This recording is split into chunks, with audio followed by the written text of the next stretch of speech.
அறிவும் அனைவருக்கும் வணக்கம். இப்போ இந்த சந்தேகம் தெளிதல்ல வந்திருக்கிறவங்க யாருக்காவது ஏதாவது சந்தேகம் இருந்தா கேட்கலாங்க ஐயா.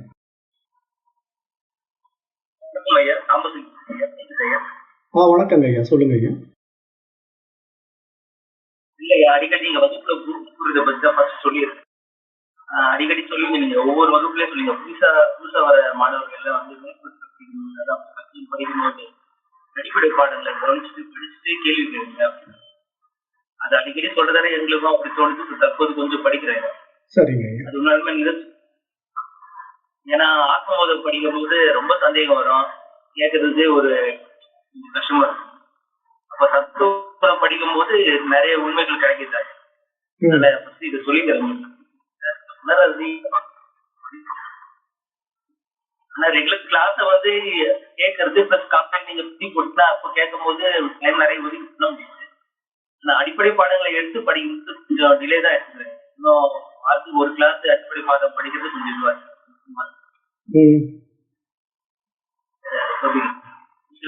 இந்த வித்தியா மித்தியா நித்தியா நிறைய சொல்றீங்க, அதை பத்தி இது கன்ஃபியூஸ் வித்தியா மித்தியா என்ன சொல்றீங்க? வித்தியான்னு சில டைம் வித்தியா அப்புறம் நித்தியமா நித்தியாவா, அது எனக்கு குழப்பது. நித்தியாவோ நித்தியமா ரெண்டுமே இல்ல. இப்ப இந்த நித்தியம் அப்படிங்கிறது நிலையானது அப்படின்னு அர்த்தம், நித்தியம் அப்படிங்கிற வார்த்தை. அதே மாதிரி மித்தியா அப்படின்னா அது வந்து சமஸ்கிருத வார்த்தையில மாயை அப்படின்னு அர்த்தம். அதாவது மித்தியான்னா இருப்பது போல இருக்கின்றது, ஆனால் அது உண்மையில் இல்லை, தோன்றி மறையக்கூடியது அப்படிங்கிற அடிப்படையில மித்தியா அப்படிங்கிற வார்த்தையை நம்ம உபயோகப்படுத்துறோம். அந்த மாதிரிதாங்க ஐயா அதனுடைய வார்த்தைகளுடைய அர்த்தங்கள்லாம். வேற என்ன அதுல அதுதான்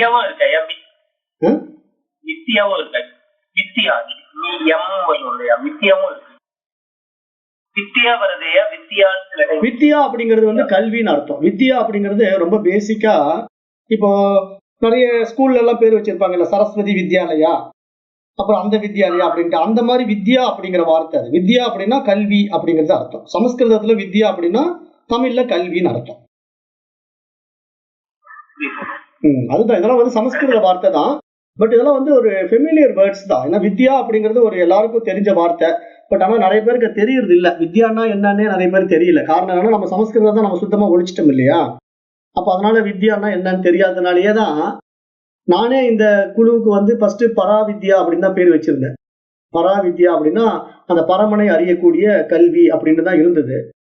ஆனா இந்த வித்யா அப்படிங்கிற வார்த்தை வந்து கல்வி அப்படின்னு நிறைய பேருக்கு தெரியாததுனால அந்த வித்யாங்கிறத ஒரு பெண் பெயரா பார்க்க ஆரம்பிச்சிட்டாங்க. வித்யா அப்படின்னா அது ஒரு பெண்ணினுடைய பேர் போல் இருக்கு அப்படிங்கிற மாதிரி நினைச்சுக்கிட்டு, இப்ப நான் ஒரு பெண்ணு நினைச்சுக்கிட்டு என்கிட்ட நிறைய பேர் அந்த பெண் சம்பந்தமான சாட்டிங்ஸ் எல்லாம் வந்தாங்க. அப்புறம் தான் நான் என்னடா இது, நாம எவ்வளவு பெரிய ஒரு விஷயத்த சொல்லிட்டு இருக்கிறோம், இவன் நம்மள லேடின்னு நினைச்சுக்கிட்டு இந்த மாதிரி விஷயங்கள்லாம் சொல்லிட்டு இருக்காங்க, இவ்வளவு மோசமா இருக்க சமுதாயம் அப்படின்ட்டு. அப்புறம் தான் அந்த வித்யா அப்படிங்கிற பேரை எடுத்துட்டு பராபரம் அப்படின்னு மாத்தினங்க. அதனால வித்யா அப்படிங்கிற வார்த்தை வந்து வெறும் கல்வின்னு தான் நம்ம புரிஞ்சுக்கணும். இது ரொம்ப பேசிக் வேர்டு. அதனால வித்யா அப்படின்னா கல்வி, மித்தியா அப்படின்னா மாயை, மித்தியான்கிற பேருக்கு மாயை. நித்தியம் என்றால் நிரந்தரமானது, நித்யா அப்படின்னா நிரந்தரமானது. அதனால இதுல ஒன்றும் குழப்பம் அடைகிறதுக்கு ஒண்ணுமே இல்லை. அதனால நோட் பண்ணி வச்சுக்கோங்க. நன்றிங்க. சொல்லுங்க. சனாதன தர்மத்துல பிரம்மச்சரியம், இல்லறம், வானப்பிரஸ்தம், சன்னியாசம் இருக்கு. அதுல இப்ப நாங்க இல்லறத்துல இருக்கோம், எடுக்கக்கூடாது அப்படின்னு ஏதாவது இருக்கா? கட்டாயம் இருக்கா, இல்ல அப்படி போக முடியாதா? எப்படி இல்லறத்துல இல்லாம வரணுங்கிறீங்களா? என்ன சொல்றீங்க புரிய மாட்டேங்குது. கட்டாயம் வருது உங்க ஆடியோ. இன்னொரு டைம் சொல்லுங்க. பிரம்மச்சரியம், இல்லறம், வானப்பிரஸ்தம், சன்னியாசம். ஆமா கேக்குது ஐயா? கேக்குது, சொல்லுங்க. இல்லறத்துல இருக்கும் ஐயா. இப்ப மனமற்ற நிலையில இருக்கணும்னு ஆசைப்படுறோம், அது சன்னியாச நிலை தானே? அது மனமற்ற நிலை இருக்கும். இல்ல, அதையும் நீ போட்டு குழப்பிக்க கூடாது. அதாவது நம்முடைய சனாதன தர்மத்தினுடைய வாழ்வியல் நெறிமுறைகள் என்ன அப்படின்னா, நமக்கு ஃபர்ஸ்ட் பிரம்மச்சரியத்துல பாடத்திட்டங்கள் எல்லாம் படிக்கிறோம். இல்லற தர்மத்துக்குள்ள வந்து மனைவி குழந்தைகளுக்கு உண்டான கடமைகள் எல்லாம் செய்யறோம். ஆனா இந்த கடமைகளை நம்ம செய்ய வருவதற்கு முன்னாடியே பிரம்மச்சரியத்துல நம்ம என்ன பண்றோம், அடிப்படை பாடங்கள் எல்லாம் படிக்கிறோம் இல்லையா. ஆன்மீக பாடங்களை தான் அந்த காலத்துல வந்து குருகுல கல்வியாக சொல்லி கொடுத்தாங்கல்ல. அப்போ வந்து ஒரு மாணவன் வந்து 18 வருஷம் 12 வருஷம் வந்து ஒரு வகுப்பறையில படிச்சுட்டு வருவான். வந்தான்னா அவன் நல்ல ஒரு தெளிவில் இருப்பான். அவனுக்கு எல்லாம் புரியும். அதுக்கப்புறம் அவன் இல்லற தர்மத்துல ஈடுபட்டாலும், இங்க இருப்பதெல்லாம் இறைவனே அப்படிங்கிற மாரி வாழ்க்கையை வாழ்வான். அதனால இல்லற தர்மத்துக்குள்ள வரக்கூடாதுன்னு சாஸ்திரம் சொல்லலையே. அதனால தானே பிரம்மச்சரியத்துக்கு அப்புறம் இல்லறம் வச்சிருக்கு. அப்ப இல்லறத்துக்குள்ள நீங்க வந்த பிறகு பிரம்மச்சரியம், இல்லறம், அதுக்கப்புறம் வானப்பிரஸ்தம் நிலைங்கிறது ஒரு ஏஜுக்கு மேல ஒரு 50 வயசுலாம் தாண்டிடுச்சு அப்படின்னா, கொஞ்சம் நம்ம பொறுப்புகள்ல இருந்து அப்படியே விலகிக்கிட்டு, நம்ம குழந்தை குட்டிங்களுக்கு அவங்களுடைய வாழ்க்கையை அவங்கள வாழ விடணும். அவர்களுக்கெல்லாம் அந்த தகுதியை குடுத்து, நீ குடும்பத்த பார்க்குற பொறுப்பு நீ எடுத்துக்கோ. இந்த தொழிலெல்லாம் நீ பாரு அப்படின்னு சில பொறுப்புகள அவங்க கிட்ட ஒப்படைச்சு, அவங்கள வாழ விட்டுட்டு, நம்ம கொஞ்சம் ஒதுங்கி நின்னு வேடிக்கை பார்க்குற நிலை வானப்பிரஸ்தம்.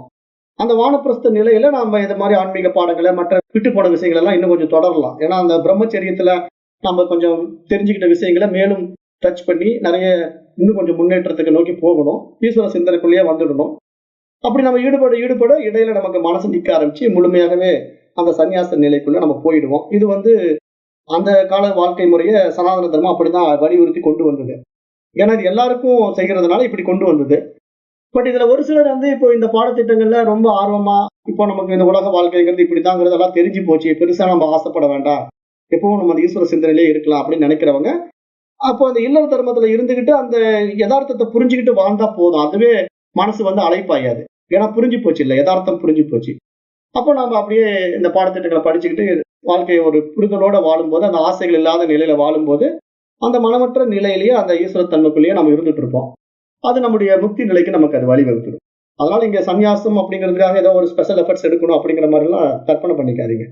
நீங்க இல்லறத்துல இருந்துகிட்டே இந்த பாடத்திட்டங்களை படிச்சு தர்மப்படி வாழ்ந்துகிட்டு நம்ம செய்ய வேண்டிய கடமைகளை புருஷார்த்தத்துப்படி இருந்துகிட்டு நாம அந்த அதுவா தான் இருக்கிறோங்கிற தெளிவுல வாழ்ந்தா போதும். குடும்பத்தை விட்டு போகணும், பொண்டாட்டி பிள்ளைகளை விட்டு போகணும் அப்படிங்கறதெல்லாம் ஒண்ணுமே கிடையாது. அவர்கள் செய்ய வேண்டிய கடமைகளும் நம்ம செஞ்சுக்கிட்டே இந்த ஈஸ்வர நிஷ்டையிலேயே இருக்கிறது தான் நல்லது. அதெல்லாம் விட்டுட்டு போனா கடமை தவறுன மாதிரி ஆயிடும். ஏன்னா நம்ம இல்லற தர்மத்துக்குள்ள வந்திருக்கோம். இல்லற தர்மத்துக்குள்ள வராம நேரடியா நீங்க பிரம்மச்சரியத்துல இருந்து சன்னியாசம் போயிட்டா பிரச்சனை இல்லை. அது சிலர் அப்படி விரும்பி போறாங்க இல்லையா? ராமகிருஷ்ண மடத்துல எல்லாம் சாமியார்கள் அப்படிதான் நேரடியா அந்த பிரம்மச்சரியத்துல இருந்து போயிடுவாங்க. பட் மற்றவர்களும் அப்படி இல்லை. இந்த மாதிரி குடும்பத்துக்குள்ள வந்து இந்த பாதையில படிப்பாங்க. அப்ப அவங்க குடும்பத்தை விட முடியாது. ஏன்னா கடமை இருக்கு. தன்னுடைய குழந்தை குட்டிகளை பார்க்கணும், காப்பாற்றணும். ஆனா ஆசை இல்லாம வாழணும், தர்மப்படி வாழணும். அவ்வளவுதான். தர்மப்படி வாழதான் சாஸ்திரம் சொல்லுது. குடும்பத்தை விட சொல்லி சொல்றது கிடையாது. அதனால நீங்க இயல்பா யதார்த்தமா வாழலாம். ஒன்றும் தப்பு கிடையாது. நன்றி நன்றி.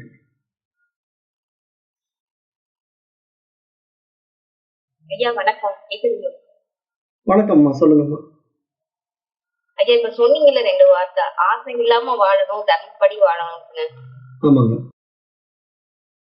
அது எப்படி ஐயா நடைமுறை வாழ்க்கையில ஆசைங்கிறது ஒரு சின்ன சின்ன விஷயங்கள் முதற்கொண்டு ஒரு இந்த பொருள் சாப்பிடணும், இந்த மாதிரி வந்துட்டு உடை உடுத்தணும், இந்த மாதிரி வந்துட்டு இருக்கணும், அதே மாதிரி குழந்தைங்க இந்த மாதிரி ஆகணுங்கிற ஒரு ஆசைகள், இந்த மாதிரி எண்ணங்கள் எல்லாமே இருந்துகிட்டே இருக்கும். அது இல்லாம எப்படி ஐயா நடைமுறை வாழ்க்கையில வாழ்றது?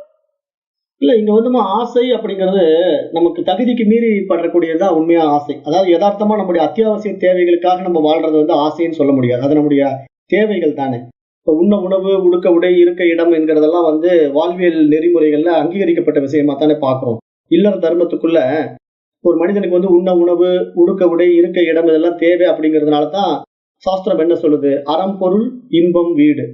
அப்போ இந்த அற வழியில நீ வாழ்ந்து அதன் வழியில பொருள் ஈட்டி அதன் மூலமா நீ ஆனந்தத்தை அடைந்து இறுதியில் அந்த பிறவா பெருநிலை என்கின்ற அந்த வீடு பேரை நீ அடையணும் அப்படிங்கறதுதான் சாஸ்திர நெறிமுறைகளாவே நமக்கு வகுத்து கொடுத்துருக்கு. அப்ப அதை நம்ம புரிஞ்சுக்கிட்டு வாழும்போது நம்ம வந்து இதுல எதை மிஸ் பண்ண வேண்டாம், எதையுமே மிஸ் பண்ண வேண்டிய அவசியம் இல்லை. எல்லாமே செய்யலாம். அந்த ஆசைங்கிறது என்னன்னா பேராசையா மாறுது பாத்தீங்களா? அதை தான் நான் போன தடவை வகுப்பெடுக்கும் போது சொன்னேன். இப்ப நம்முடைய அத்தியாவசிய தேவைக்காக நம்ம வீடு வாங்குறோம், வீடு கட்டுறோம், அப்படி குடியிருக்கிறோம். நமக்கு எல்லாம் நிறைவா இருக்கு. உண்ண உணவு, உடுக்க உடை, இருக்க இடமெல்லாம் கொடுத்து நிறைவா வாழ்ந்துட்டு இருக்கிற காலகட்டத்துல மனசு என்ன பண்ணுதுன்னா, ஏன் நம்ம இன்னொரு 4 வீடு கட்டி வாடகை விட்டு சம்பாதிக்கலாமேங்கிற அந்த ஒரு ஆசை வருது பாத்தீங்களா? அதைத்தான் பேராசைன்னு சொல்றோம். ஏன்னா நமக்கு நிறைவா எல்லாம் கொடுத்துருக்குறான், எல்லாம் கரெக்டா இருந்துட்டு இருக்கு, நமக்கு சரியா போயிட்டு இருக்கு வாழ்க்கை. அப்ப நம்ம எப்பவும் அந்த சிறப்பா இருக்கக்கூடிய அந்த நிலையை இருந்துகிட்டு நமக்கு இந்த ஈஸ்வர சிந்தனையில, அந்த இறை சிந்தனையிலேயே நம்ம எப்போ இருந்துகிட்டு இருந்தோம்னா நம்ம வந்த வேலையை முடிச்சுட்டு பிறவியை முடிச்சுட்டு போகலாம். மேலும் மேலும் நம்ம ஆசைப்பட்டு இன்னும் கொஞ்சம் பண்ணலாம், இன்னும் கொஞ்சம் சம்பாதிக்கலாம், இன்னும் கொஞ்சம் ஓடலாம் அப்படின்ட்டு எதையாவது திருப்பி திருப்பி தேடும் போதுதான் மனசு வந்து வேற பக்கமா டைவர்ஷன் ஆகி நம்முடைய வாழ்க்கை முறை மாறி போயிடுது. அதனால ஆசைங்கிறதுக்கும் ஒரு அத்தியாவசிய தேவை அப்படிங்கிறதுக்கும் வித்தியாசம் இருக்குங்கம்மா. ஆசைங்கிறதுனால எல்லாத்தையும் விட்டுடணும் அப்படிங்கிற மாதிரி இங்க சொல்ல வரல. நம்ம வந்து பற்றற்ற நிலை அப்படிங்கறது என்ன சொல்றோம்னா, தேவையற்ற விஷய சுகங்கள்ல மனசு சிக்காம வாழ்ந்தா போதும். அதுதான் இங்க ஆசையற்ற நிலை. நம்ம ஆசைனா எதுக்குமே ஆசைப்படக்கூடாதா, சாப்பிடறது கூட ஆசைப்படக்கூடாதுன்னா அப்புறம் எப்படி நம்ம உயிர் வாழ்றது? அப்படியெல்லாம் சொல்ல வரல. நம்ம அப்படி தப்பா புரிஞ்சுக்க கூடாது. சாப்பிடுவதற்கு ஆசைப்பட்டு தான் சாப்பிடுறோம். ஆனா எது கிடைக்குதோ அதை சாப்பிடணும். நான் இப்படித்தான் சாப்பிடுவேன், நான் பிரியாணி தான் சாப்பிடுவேன், இல்லைன்னா நான் இப்படி எனக்கு சாப்பிட பிடிக்கல அப்படி சொல்லக்கூடாது இல்லையா? கிடைக்கிறத சாப்பிட்டுக்கணும்.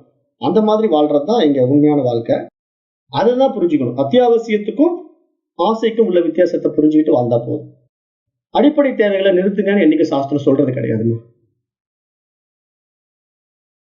ஐயா, இன்னொரு கேள்வி என்னன்னா, இந்த போதம் கடைசி வகுப்புல சொல்லியிருக்கீங்க, இப்ப குழந்தைங்க வளர்ற விதம் வந்துட்டு சரியில்லை, அவங்களுக்கான அந்த பாடத்திட்டங்கள் சரியில்லை அப்படின்னு சொல்லிட்டு சொல்றாங்க ஐயா.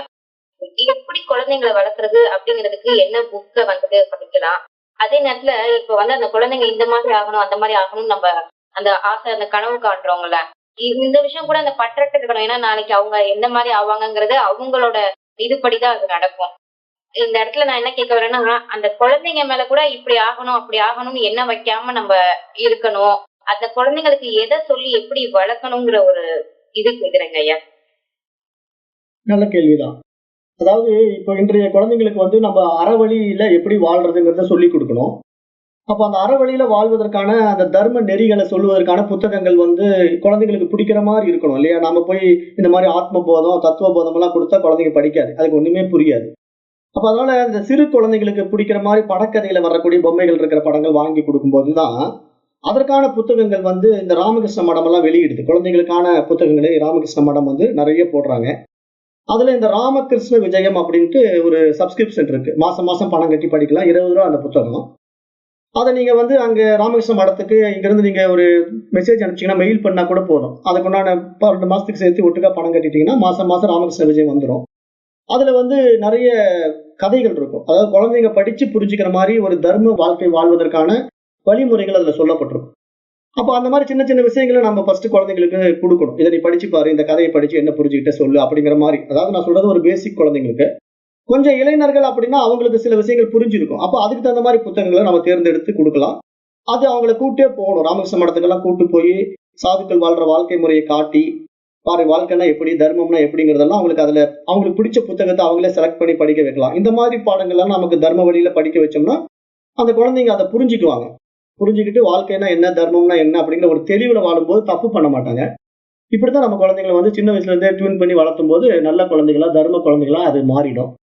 மற்றபடி குழந்தைங்களுடைய எஜுகேஷனை பொறுத்த வரைக்கும் இப்போ இன்றைக்கு பண தேவைக்காக நம்ம படிக்க வைக்கிற கல்வி முறையில கட்டாயமா நீங்க +2 வரைக்கும் படிச்சு ஒரு கிராஜுவேஷன் அவனை படிச்சு வச்சா தான் வேலைக்கு போக முடியும். அதை அவன் படிக்கட்டும். ஆனா படிக்கும் போதே சைமல்டேனியஸா இந்த பாடத்திட்டங்களை நம்ம கூட கொடுத்தோம்னா அவனுக்கு அந்த புரிதல் வந்த பிறகு மற்ற மாணவர்கள் மாதிரி தப்பான பாதையில போக மாட்டான்.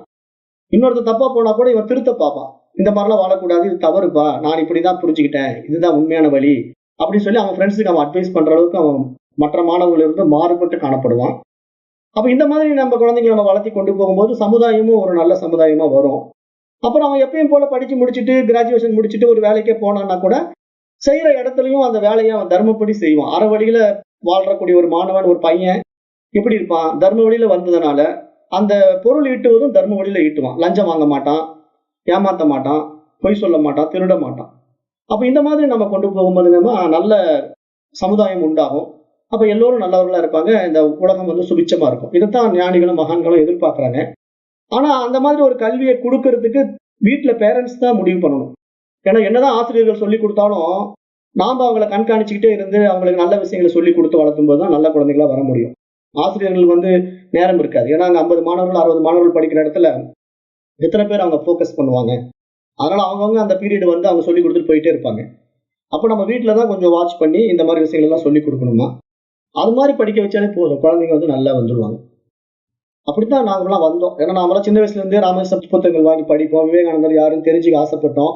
விவேகானந்தருடைய புத்தகங்கள்லாம் படிக்கும்போது நிறைய தன்னம்பிக்கை வரும். ஏன்னா அவரு எப்படி வாழ்ந்தாரு, எப்படி எல்லாம் வாழணும் அப்படின்னு நிறைய எழுதியிருக்காரு. இப்போ அதை படிக்க படிக்க நமக்கு ஒரு தன்னம்பிக்கை அதிகமாகி எல்லா விஷயங்களையும் சாதிக்கலாம். கல்வியிலையும் சாதிக்கலாம், உலகியல் வாழ்க்கையிலையும் சாதிக்கலாம், ஆன்மீகத்திலையும் சாதிக்கலாம். அது காமனா அவர் சொல்லியிருப்பார். எல்லாருக்கும் அந்த விஷயம் பொதுவா இருக்கும். அதனால அந்த மாதிரி பண்ணுங்கம்மா, நல்லா இருக்கும்.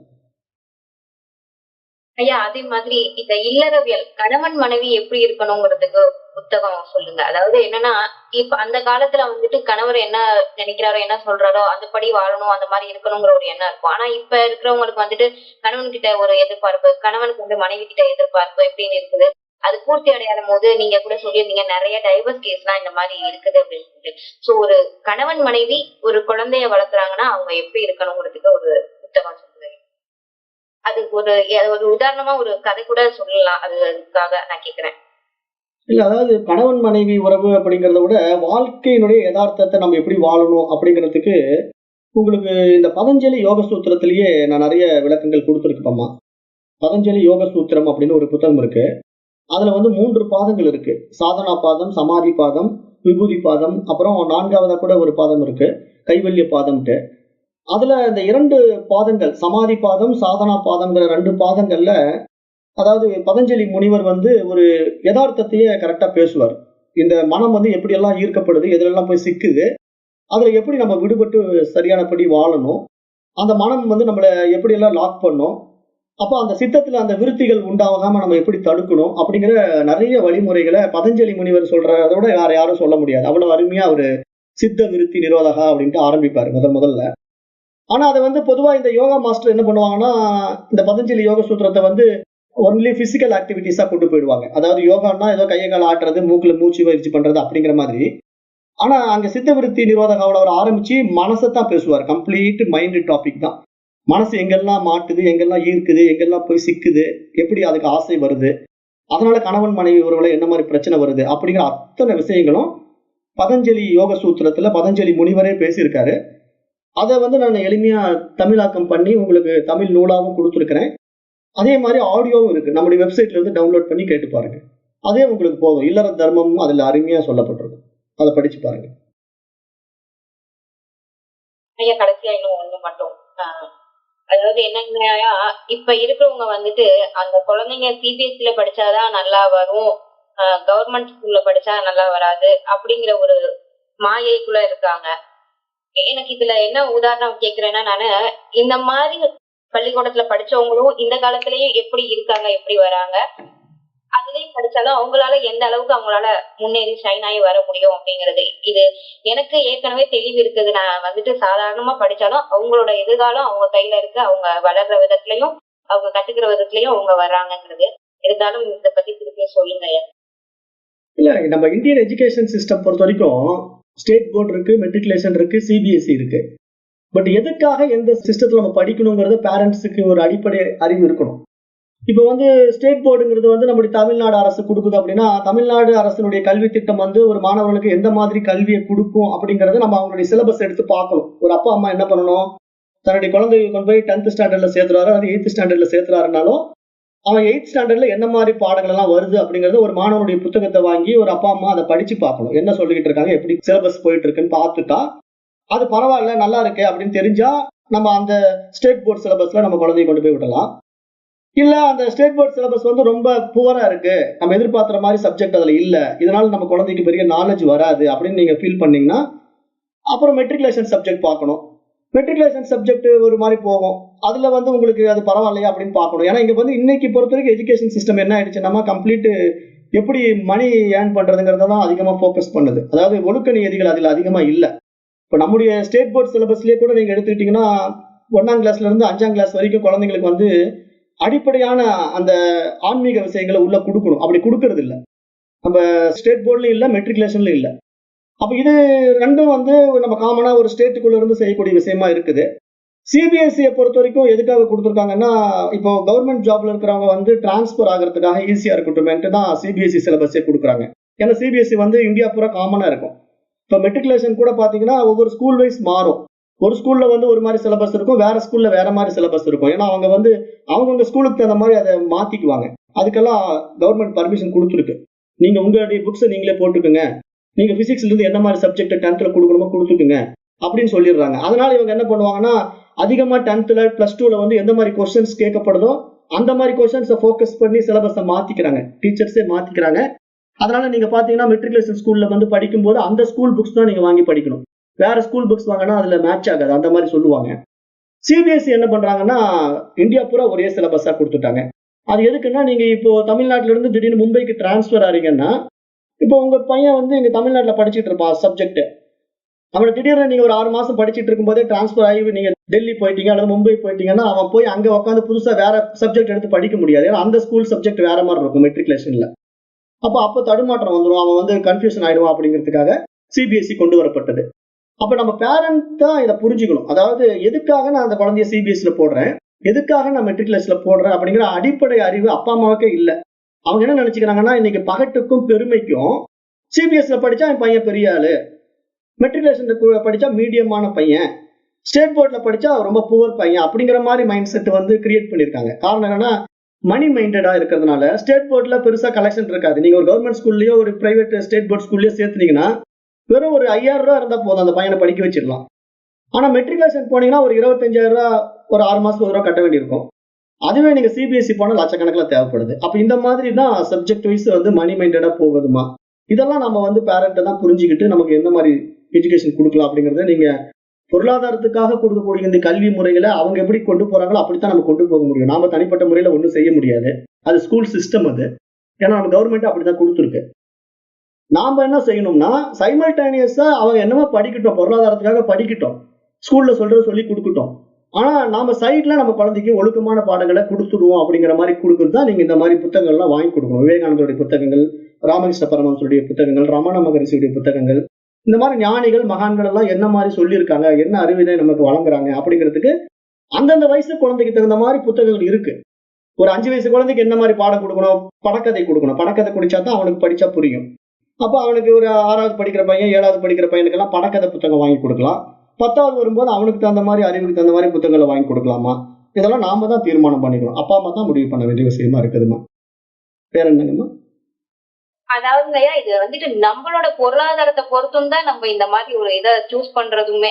நிச்சயமா நம்மளோட விரலுக்கு மீறி இப்ப நீங்க ஏற்கனவே சொல்லியிருந்தீங்க, பேராசைங்கிறது இருக்கக்கூடாது, இருக்கிறதுக்கு ஒரு இடம் அப்படின்னு வீடு இருக்கிறது ஓகே. இப்ப நம்ம தகுதி என்ன, நம்மளோட வருமானம் என்னவோ அதுக்கு என்ன தேர்ந்தெடுத்து படிக்க வைக்க முடியுமோ அதை படிக்க வைக்கலாம்.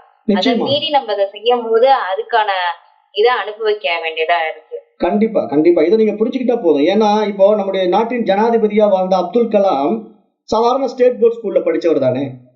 நம்ம பாரத தேசத்தினுடைய மிகப்பெரிய ஜனாதிபதியாக வாழ்ந்த அப்துல் கலாம் வந்து ஒரு ஸ்டேட் போர்ட் ஸ்கூல்ல படிச்சுதான் அந்த பெரிய பதவிக்கு வந்தாரு. பெரிய சயின்டிஸ்டாவும் மாறினாரு. அவர் ஒன்றும் மெட்ரிகுலேஷன் எல்லாம் படிக்கல. அவர் கிராமத்துல ஒரு ஸ்டேட் போர்ட் ஸ்கூல்ல படிச்சாரு. அப்ப இங்க பேரண்ட்டுக்கு புரியணும். அதாவது பையனுக்கு அறிவாற்றல் நல்லா இருக்கு, அவன் புத்திசாலி பையன், எங்க படிச்சாலும் படிச்சுக்குவான், என்னுடைய பையன் புத்திசாலி அப்படிங்கிற மாதிரி நீங்க அவனுக்கு அதுக்குண்டான அடிஷனல் குவாலிஃபிகேஷன் அவங்க வீட்லயே நீங்க ரைஸ் பண்ணி கொடுத்துட்டீங்கன்னா, அவனை நீங்க ஸ்டேட் போர்ட்ல வச்சாலும் படிப்பான், சென்ட்ரல் போர்ட்ல வச்சாலும் படிப்பான். ஆனா நாம இங்க வந்து பையனை மண்டு மாதிரி வச்சுக்கிட்டு நீங்க கொண்டு போய் சிபிஎஸ்சிலே போட்டாலும் அவன் என்னத்தை படிப்பான்? ஒன்றும் படிக்க மாட்டான். அப்ப என்ன சிபிஎஸ்சில படிக்கிறவங்க எல்லாம் பெரிய ஆள் ஆயிடுறாங்களா? ஒருத்தரும் அப்படி ஆகிறதெல்லாம் கிடையாது. அதனால நம்ம மனசு தான் அப்படியெல்லாம் முடிவு பண்ணுது. அதாவது இந்த ஸ்கூல்ல சேர்த்துனா கௌரவம், இந்த ஸ்கூல்ல சீட்டு கிடைச்சா பெருமை அப்படிங்கிற மாதிரி ஒரு மைண்ட் செட்டை நம்ம கிரியேட் பண்ணி வச்சிருக்கிறோம். அது நம்ம தான் விழிச்சுக்கணும். ஏன்னா இன்னைக்கெல்லாம் வந்து ஒரு ஸ்கூல்ல சேர்த்துறதே பெருமைன்னு சொல்லிட்டு ஒரு கூட்டம் நிக்குது. அதாவது ஸ்கூல் ஓபன் பண்றதுக்கு முன்னாடியே ஒரு கூட்டம் வந்து புக் பண்ணிட்டு காத்திருக்கு. ஏன்னா அதெல்லாம் வந்து ஒரு மாயையை உருவாக்கி வச்சிருக்காங்க, கிரியேட் பண்ணி வச்சிருக்காங்க. டோட்டலா இந்த எஜுகேஷன் சிஸ்டமே ஒரு மாயா தான். ஏன்னா நீங்க இன்னைக்கு பாருங்களேன், காலேஜ் எல்லாம் வந்து ஒரு பையனை அட்மிஷன் போடுறதுக்கு பல லட்சங்கள் கொடுக்க வேண்டியதா இருக்கு. டொனேஷனே 20 லட்சம் ரூபா. இங்க கோயம்புத்தூர்ல ஒரு காலேஜ்ல அந்த இதுக்கு சாதாரண ஒரு பிஇ படிக்கிறதுக்கு தான், பிஇ படிக்கிறதுக்கு 20 லட்சம் ரூபா டொனேஷன் கொடுத்த பிறகு கோர்ஸ் ஃபீஸ் வந்து அது அடிஷனலா ஒரு 15 லட்சம் ரூபா வருது. அப்ப பாத்தீங்கன்னா ஒரு 35 லட்சம் ரூபா கொடுத்து ஒரு பையனை ஒரு வருஷம் படிக்க வைக்கிறாரு. நெக்ஸ்ட் இயர் திருப்பி ஒரு 20 லட்சம், அப்புறம் ஒரு 20 லட்சம், அப்ப 40-75 லட்சம் ரூபா செலவு பண்ணி அந்த பையன் வெளியே வந்தான்னா அவனுக்கு வேலை கிடைக்குதான்னா கிடைக்கிறது இல்லை. அப்படியே வேலை கிடைச்சாலும் என்ன தெரியுமா சொல்றாங்க, ஒரு 15,000 கொடுக்கலாங்க அவ்வளவுதான் அப்படிங்கிறான். அப்ப இன்றைக்கு பாத்தீங்கன்னா எனக்கு தெரிஞ்சு என்னுடைய குழந்தைங்களோட படிச்ச அத்தனை மாணவர்களுமே வேலை இல்லாம அழைச்சிக்கிட்டு இருக்காங்க.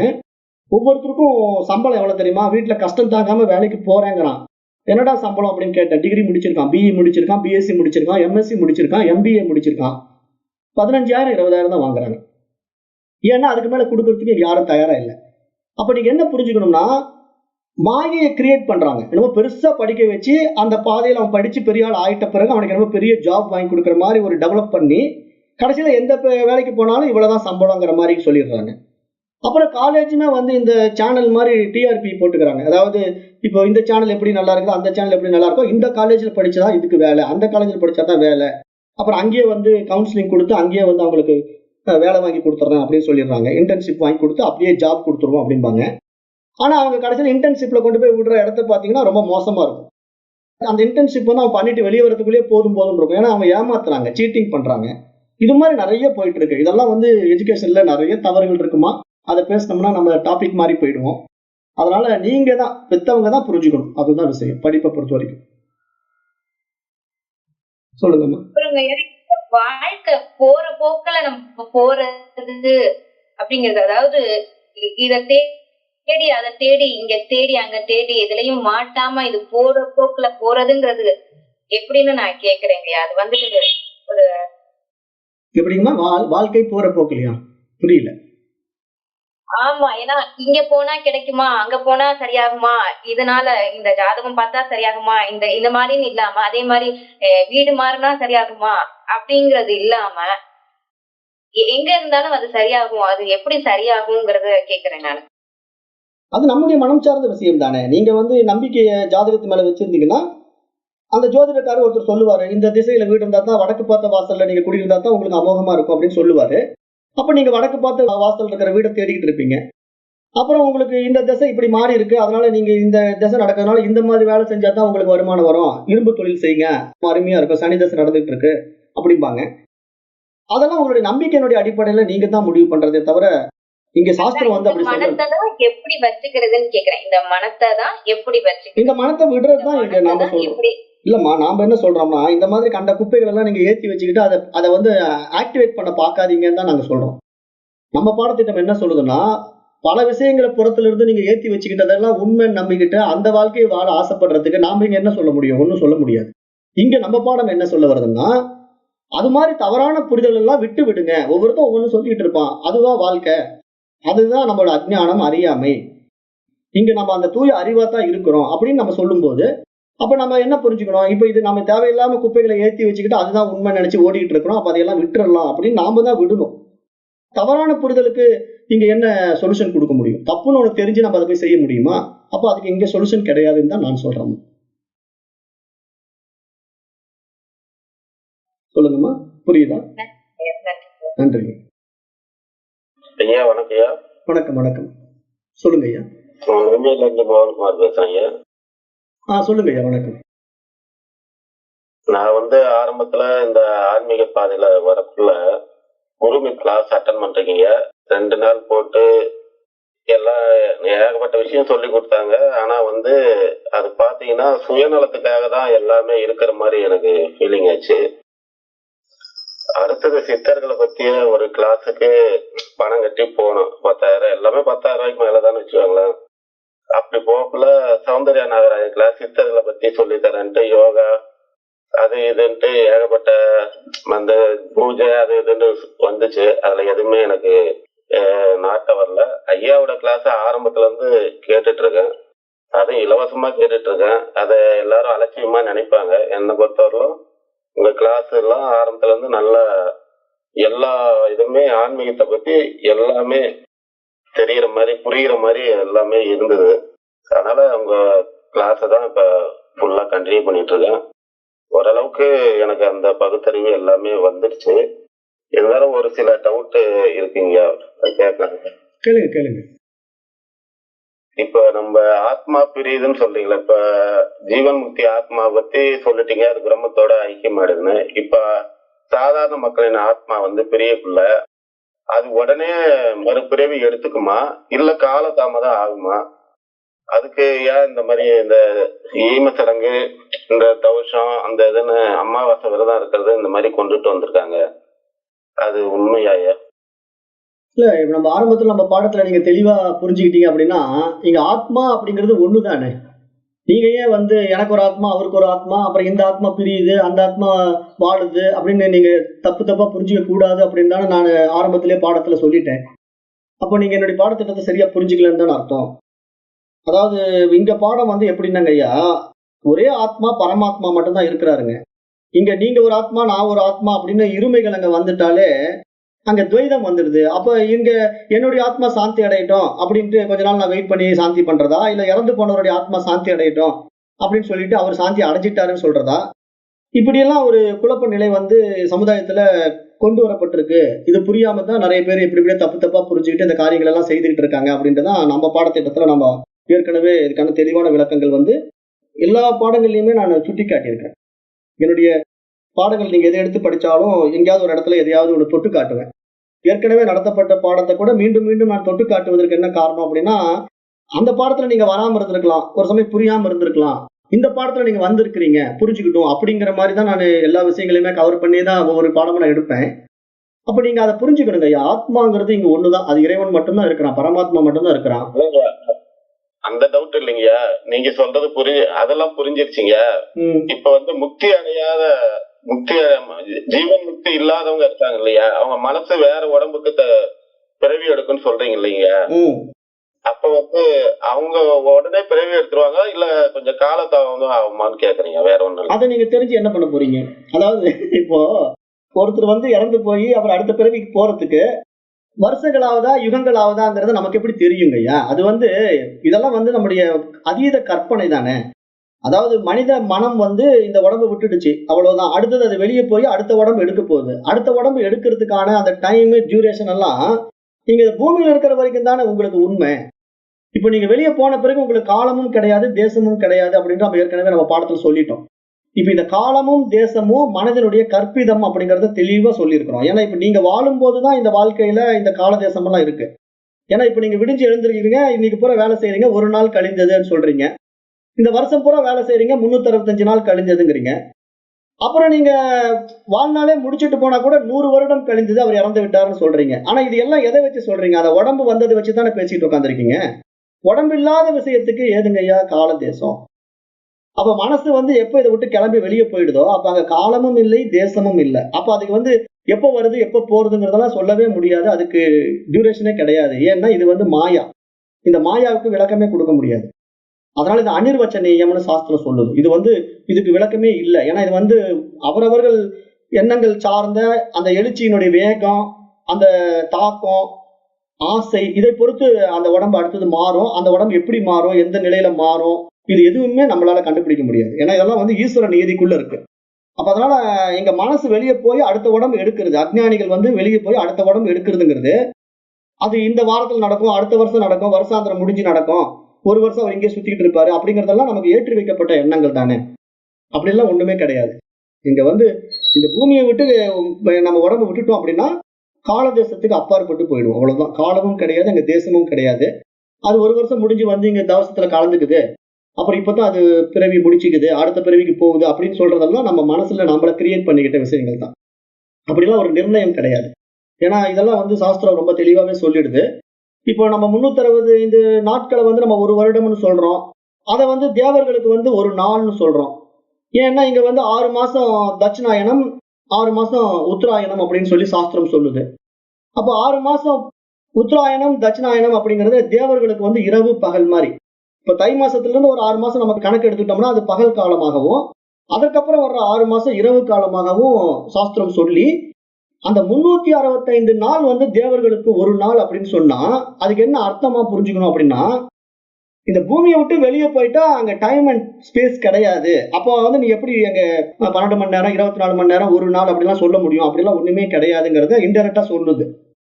அப்ப அதனால இங்க தேவர்களுடைய ஒரு நாள் அப்படின்னு பாத்தீங்கன்னா அதை வச்சுக்கிட்டு இவங்க என்ன பண்றாங்கன்னா, இறந்து போனவர் வந்து ஒரு வருஷம் கழிச்சுதான் அடுத்த உடம்புக்கு போறாரு அப்படிங்கிற மாதிரி சொல்லி வச்சிருப்பாங்க. காரணம் என்ன? அவங்களுக்கு ஒரு நாள் கணக்கு, வெளியே போயிட்டா தேவர்களுடைய ஒரு நாள் கணக்கு, இன்னைக்கு இறந்துட்டாரு மறுநாள் அடுத்த பிறவி எடுப்பாரு அப்படிங்கிறத தேவர்களுடைய கால்குலேஷனை வச்சுக்கிட்டு ஒரு வருடம் கழித்து அவர் வேறு உடம்புக்கு போவாருங்கிற மாதிரி எல்லாம் சிலர் சொல்லி வச்சிருப்பாங்க. பட் இதெல்லாம் வந்து நாமளா கிரியேட் பண்ணிக்கிட்ட விஷயங்கள் தான். இதே சாஸ்திரத்துல நீங்க டெப்த்ல வந்தீங்கன்னா இந்த காலமும் தேசமும் இல்லாத நிலையில இங்க உண்மையிலேயே மனமும் இல்லை, உடம்பும் இல்லை, அறிவு மட்டும்தான் இருக்குது. ஆனா இதெல்லாம் வந்து ஒரு வாட்டர் பபிள்ஸ் மாதிரி, அதாவது தோன்றி மறையக்கூடிய நீர்க்குமிழிகள் போல. அந்த நீர்க்குமிழியுடைய டியூரேஷனை யாராலையும் சொல்ல முடியாது. இப்ப கடல்ல இருந்து ஒரு 50 நீர்க்குமிழி வெளியே கிளம்புதுன்னா நீங்க வந்து இந்த நீர்க்குமிழி 2 நிமிஷம் கழிச்சு வெடிக்கும், அந்த நீர்க்குமிழி வந்து 1 நிமிஷத்துல வெடிச்சும் ஏதாவது டைம் பிக்ஸ் பண்ண முடியுமா? அதெல்லாம் ஒண்ணுமே நீங்க ஃபிக்ஸ் பண்ண முடியாது. ஒண்ணு டப்பு டப்புன்னு உடனே வெடிக்கும், ஒண்ணு ரொம்ப நேரம் இருந்து வெடிக்கும். அது மாதிரி இங்க ஒவ்வொருத்தரும் ஒவ்வொரு மாதிரி தான் வந்து போவோம். இதெல்லாம் மைண்டு சார்ந்த விஷயங்களுக்கு வந்து சொல்யூஷன் கிடையாதுங்க ஐயா. இதெல்லாம் வந்து பபுள்ஸ் மாதிரி. அப்ப மனம் வந்து எப்படி எழுச்சிகள் வச்சிருக்கோ, எந்த மாதிரி அது வெளியே கிளம்புதோ அதற்கேற்ற வாழ்க்கை தான், அதற்கேற்ற புரிதல் தான் நம்ம இங்க பார்க்கணுமே தவிர அதையும் இதையும் போட்டு இந்த பாடத்திட்டத்துல குழப்பிக்க கூடாது. இந்த பாடத்திட்டத்துக்குள்ள நீங்க வந்துட்டீங்கனாலே தெளிவா இருக்கணும். அதுதான் ரொம்ப முக்கியம் ஐயா. புரியுது. ஓகே, நன்றிங்க. நன்றிங்க ஐயா. வணக்கம் ஐயா. வணக்கங்க ஐயா. ஐயா, உங்க பாடத்தை பார்த்துட்டு வர்றாங்க ஐயா. ரொம்ப பயனுள்ளதா இருக்கு. உங்க சேவைக்கு நன்றி ஐயா. நன்றிங்க ஐயா. ஐயா, ஒரு சின்ன சந்தேகம். சொல்லுங்க. இப்போ இந்த பாடத்திட்டத்துல பார்த்துட்டு இருக்கேன், கொஞ்சமா எந்த விஷயத்துல தெரிஞ்சுக்கிறோம். ஐயா சரியா கேட்கல, கொஞ்சம் ஏதாவது பக்கத்துல கிளியரன்ஸ் பண்ணி பேசுங்க, டவர் இருக்கிற இடத்துல பேசுங்க. நீங்க பேசுறதே கட்டாய் வருது ஆடியோ. நெட்வொர்க் சரியில்லையான்னு பாருங்க. ஐயா இப்ப கேக்குதுங்களா? சொல்லுங்க. ஐயா, இப்போ கொஞ்சமா பார்த்துட்டு வரோம், தெரிஞ்சுக்கிறோம். சரி. இப்போ வீட்டுல எல்லாம் பழைய எதெல்லாம் வந்து ஆன்மீகன்னு சொல்றோம்ல, அந்த ஒரு சிறு வழிபடி இதெல்லாம் குலதெய்வம், இப்போ இவங்களுக்கெல்லாம் எப்படி புரிய வைக்கிறது? ஏன்னா இதுலயே நம்மளுடைய ஈடுபட சொல்றாங்க, வாழ்க்கை எப்படி கொஞ்சம் இதுல ஈடுபட்டுட்டே நம்ம இதை பண்ணலாமா இல்ல விலகி இருக்கலாமா ஐயா? இதை சொல்லி புரிய முடியுமான்னு தெரியல. இல்ல, ஒண்ணு புரிஞ்சுக்குங்க. இந்த மாதிரி ஆன்மீக பாதையில வருகின்ற நாம மட்டும்தான் இதுல மாறணுமே தவிர மற்றவர்களை மாற்றுவதற்கான முயற்சியை முதல்ல செய்யவே கூடாது. ஏன்னா அப்படி செஞ்சீங்கன்னா உங்களுக்கு அதுவே ஒரு தடையாக மாறும். ஏன் தடையாக மாறும்னா, இந்த பாடத்திட்டத்தினுடைய புரிதல என்ன தெரியுங்களா, அவரவர் மனம் சார்ந்த வாழ்க்கை தான் அது வாழ்வதற்காக வந்திருக்குது. ஒவ்வொரு ஜீவனும், இங்க ஜீவன்கிறது மைண்டு, ஒவ்வொரு மைண்டும் தன்னுடைய வாழ்க்கையை வாழ்வதற்காக இந்த பூமியில வந்து வாழ்ந்துகிட்டு இருக்கு. அப்போ அது ஒரு பாதையில பயணிச்சுக்கிட்டு இருக்கிறத போய் நீங்க ஒரு வாழ்க்கையை வாழ்ந்துகிட்டு இருக்கிற பாதையில இழுக்க பாத்தீங்கன்னா அது வராது, வரவும் முடியாது. ஃபார் எக்ஸாம்பிள், இப்போ நீங்க புரிஞ்சுக்குங்களேன். இப்போ நீங்க வந்து ஆன்மீக பாதையில வந்ததுனால இந்த பாதை அருமையா இருக்கு, இது உங்களுக்கு நல்லது செய்யும், அதனால நீங்க இதுல வாங்க அப்படின்னு ஒருத்தர் கூப்பிடுறீங்க, யாருமே வரமாட்டேங்கிறாங்க. அது மாதிரியே ஒருத்தர் என்ன பண்ணுவானா, தண்ணி அடிக்கிறது, தம் அடிக்கிறது, நல்லா கறி சாப்பிட்றது, ஜாலியா இருக்கிறது அவனுக்கு ஆனந்தமா இருக்கும். அப்ப அவன் என்ன பண்ணுவான், அந்த மாதிரி பாதையில கூப்பிடுவான். என்னையா வாழ தெரியாம வாழ்ந்துட்டு இருக்கிற, என்ன வாழ்க்கை ஒண்ணுமே இல்லாம, வா இங்க வந்து என்ஜாய் பண்ண, தண்ணி அடிச்சுன்னா ஆனந்தமா இருக்கும், தம் அடிச்சுன்னா சூப்பரா இருக்கும், பெண்கள் சுகம் இன்னும் அருமையா இருக்கும் அப்படின்னு சொல்லி அவன் வேற மாதிரி கூப்பிடுவான். அதுக்கு எல்லாரும் போவாங்களான்னா போக மாட்டாங்க. அப்ப என்ன இங்க புரிஞ்சுக்கணும், யாருக்கு என்ன பிடிச்சிருக்கோ அதை அவர்கள் தேர்ந்தெடுத்து வாழுகின்றார்கள். அந்த அடிப்படையில உங்களுக்கு இந்த பாதை பிடிச்சிருந்தா நீங்க இந்த வாழ்க்கையை வாழுங்க. ஆனா மற்றவர்கள் வாழ வச்சு கட்டாயப்படுத்தாதீங்க. அது உங்க வீட்டுல இருக்கிறவங்களை மாத்துறதுக்கு உங்களுக்கு அதிகாரமே கிடையாது. அவங்களாதான் மாறணும், உங்களை பார்த்து தான் மாறணுமே தவிர நீங்களா வந்து அவர்களை மாத்துறதுக்கு நான் பறிப்பட்டிருக்கேன், நீ இப்படி மாறு அப்படி இப்படின்னு சொல்லி கட்டாயப்படுத்தினீங்கன்னா அது சங்கடங்களை உண்டு பண்ணும், அவங்களுக்கும் உங்களுக்கும் மன வருத்தத்தை ஏற்படுத்தும். அது கருத்து வேறுபாடுகளா மாறி உங்களுடைய பாதைக்கு அவர்களே தடையாக மாறிடுவாங்க. ஏன்னா நீங்க போற பாதை வந்து ஏதோ இவர் தவறான வழியில போறாருன்னு அவங்க நினைச்சுக்குவாங்க. அப்ப அவங்க என்ன பண்ணுவாங்கன்னா, உங்களுக்கு அந்த வாழ்க்கைக்கு போக முடியாம தடுத்து உங்களை வேற மாதிரி டைவர்ஷன் பண்றதுக்கெல்லாம் ஒரு காரணமா அமைஞ்சிடும். அதனால எப்பயுமே தன்னை மட்டும்தான் நம்ம மாத்திக்கணும். ஏன்னா இந்த பாடமும் அதை தான் சொல்லுது, தன்னை மட்டும்தான் தெரிஞ்சுக்கணும், வேறவரை பத்தி நம்ம பேசக்கூடாதுன்னு தான் சொல்லுது. அதனால இன்னொருத்தர் பார்க்காதீங்க, உங்களை மட்டும் பாருங்க. சரிங்க ஐயா, இப்போ இது எதையுமே எடுக்காம குடும்பத்தில் என்ன பண்றது, கூடயே இருந்துட்டு கோயில் பூஜைகளை கலந்துக்கிட்டு இதை பண்ணலாமா ஐயா? ஆமா, ஏன்னா நீங்க அவங்களுக்கு முரண்பாடா இருக்கக்கூடாதுல்ல. அவங்களுக்கு என்ன பிடிக்குதோ அது அவங்களுடைய வாழ்க்கையை நீங்க வாழ்றதுக்கு விட்டுறணும். இப்போ உங்க வீட்டுல கோயிலுக்கு போகணும்னு ஆசைப்படுறாங்களா, கூட போயிட்டு வாங்க. அந்த கோயில்ல கடவுள் இல்லைன்னு உங்களுக்கு யார் சொன்னா? அவன் தான் கடவுள் எங்கும் எதிலும் நீக்கமர நிறைந்திருக்கிறான் இல்லையா? அப்ப அந்த கடவுள் அங்கேயும் இருக்கிறாரு, உங்ககிட்ட இருக்காரு, உங்க வீட்லயும் இருக்கிறாரு. ஆனா அந்த அம்மாவுக்கு வந்து அந்த கோயில்ல தான் இருக்கிற மாதிரி ஒரு நம்பிக்கை இருக்குதுன்னா அந்த அம்மா கோயிலுக்கு போய் கும்பிடுறாங்க, நீங்களும் கூட போய் கும்பிட்டு வாங்க. அதனால தப்பு ஒண்ணும் கிடையாதுங்க ஐயா. சரிங்க, நன்றியா. நன்றிங்க ஐயா. இன்னொரு கேள்விங்கய்யா, இதுக்கு விருப்பம் சொல்லலாம், இல்லைன்னா வேண்டாம். உங்களை பத்தி இப்போ எதுவுமே தெரியாது எனக்கு, இது புதுசா இருக்கீங்க, ஆர்வமா இருக்கு, சுருக்கமா சொல்ல முடியுங்களா? என்ன பத்திங்களா? என்ன பத்தி ஏற்கனவே நான் பேசிட்டேன். என்ன பத்தி தெரிஞ்சுக்கணும்னு பாக்குறீங்களா?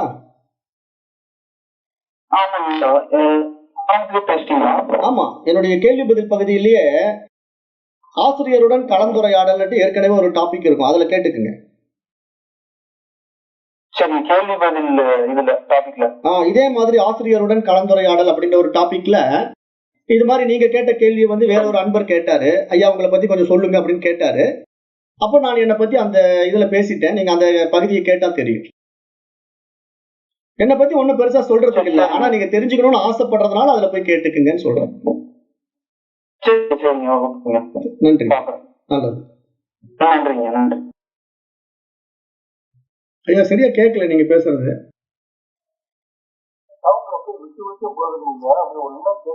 ஆமாங்க ஐயா, நெட்வொர்க் ப்ராப்ளம் இருந்தா அந்த மாதிரி வருது. அது எங்க கிட்ட இருக்கா இல்ல அந்த பக்கம் இருக்கான்னு தெரியலைங்களேங்க ஐயா. ஒரு சமயம் அங்க நெட்வொர்க் ப்ராப்ளம் இருக்கான்னு தெரியல, இங்கேயும் அங்கேயும் கம்யூனிகேட் ஆக மாட்டேங்குது. நீங்க பேசுறது ரொம்ப புவரா இருக்கு ஆடியோ. இப்ப கேக்குதுங்களா? சொல்லுங்க ஐயா. அது ஒரு கேள்வி என்ன தெரியுங்களா ஐயா, ஒரு கைவர்த்திய நவநீதம் அந்த ஆடியோலாம் கேட்குறப்ப அந்த 83வது ஸ்லோகத்துல வந்து அதோட விளக்கம் நீங்க கொடுத்தீங்க. அதாவது காரண உடலை பத்தி காரண உடல், சூக்ஷ்ம உடல் அப்படின்னு 3 இது சொல்லியிருந்தீங்க. அந்த காரண உடல் வந்து அதை வந்து மாசு படிஞ்சிருக்கு, அதை வந்து கிளியர் பண்ணணும்னு சொல்றீங்களா, இல்ல அந்த காரண உடலையே நம்ம எதிர்க்கிறணும்னு சொல்றீங்களான்னு புரியல. அது கொஞ்சம் விளக்கமா சொல்லுங்க.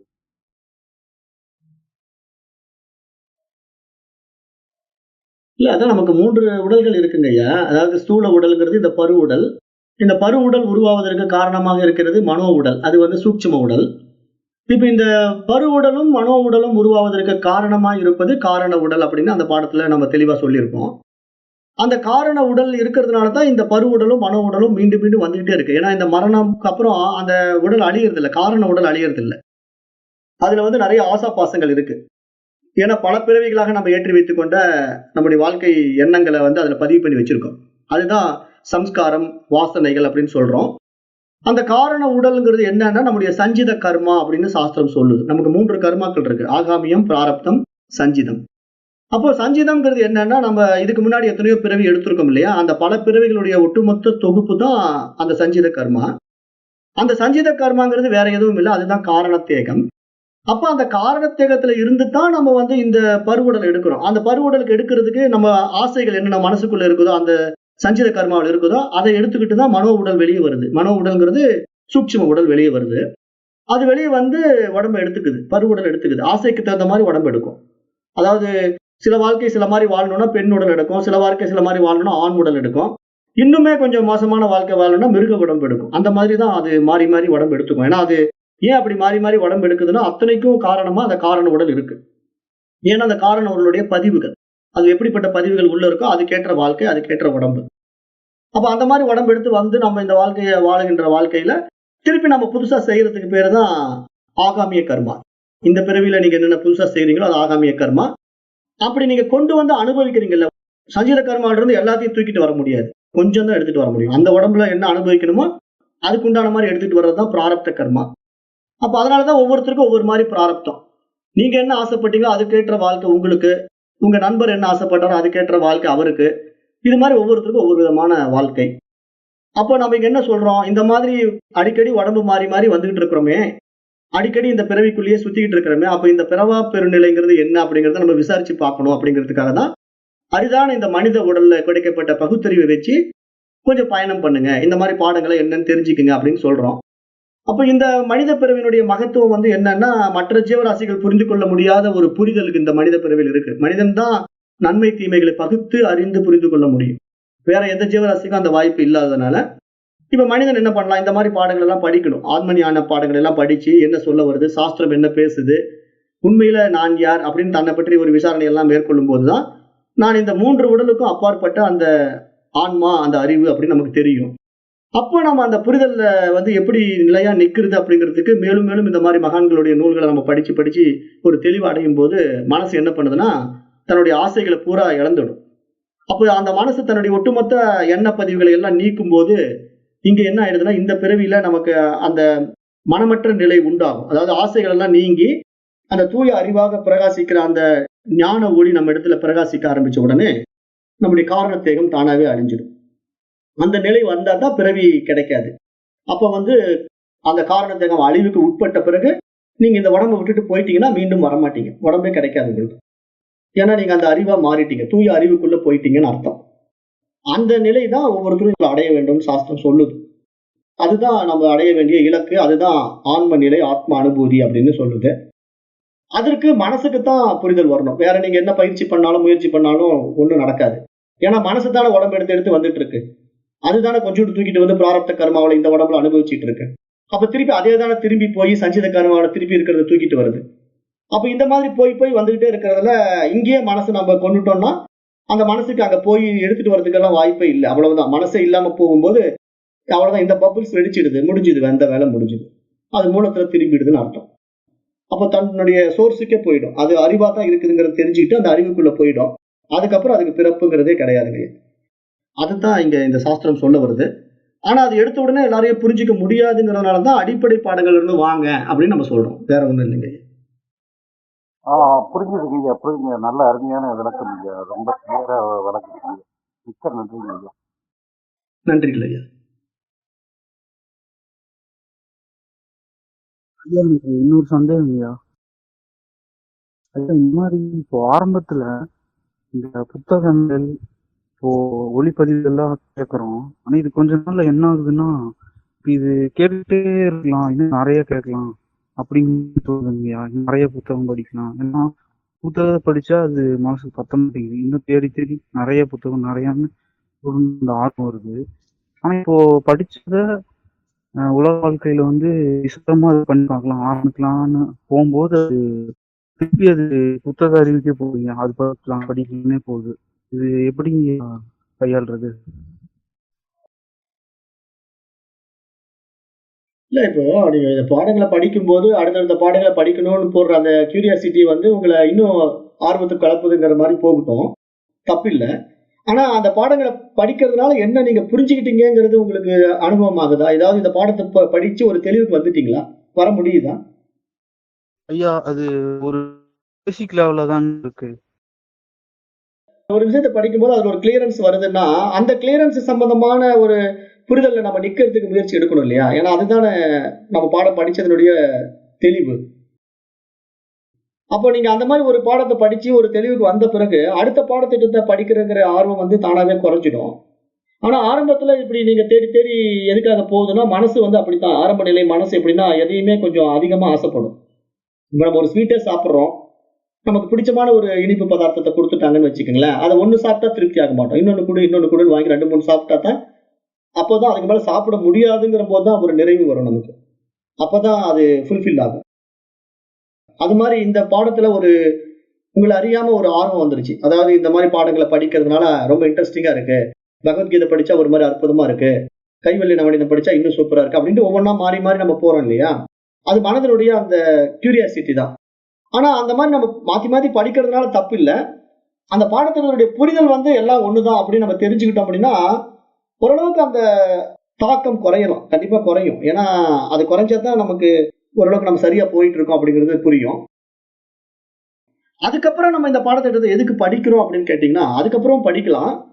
அது நம்ம என்ன பண்றோம்னா நமக்கு வேற என்ன பண்றது, இதையே ஈஸ்வர சிந்தனையே சிந்திச்சுக்கிட்டு இருக்கணும், அதனால இது சம்பந்தமான விஷயங்கள்லயே நம்ம இருக்கலாம் அப்படிங்கிறதுக்காக வேணா படிக்கலாம்.